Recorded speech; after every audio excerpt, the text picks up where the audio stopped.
एक घाटे धोबिनी धोवै रे कपड़वा, अरे एक और रजवा नहाई रे ललनवा, अरे एक और रजवा नहाई रे ललनवा।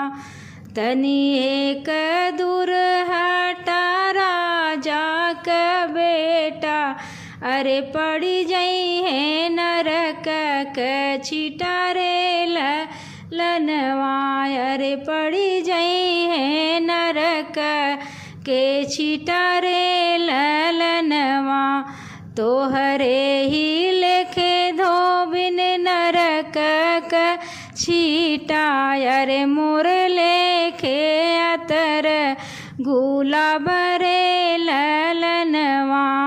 धोबिनी के दतवा में जड़ली बतिसिया, अरे रजवा मोहित होई जाई रे ललनवा, अरे रजवा मोहित होई जाई रे ललनवा।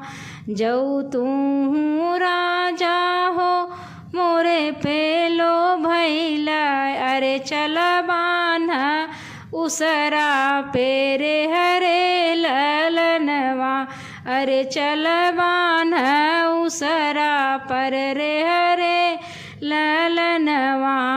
एक हाथे रजवा हो रहिया बटोरे, अरे एक हाथे पोछेला आसरे ललनवा, अरे एक हाथे पोछेला आसरे ललनवा।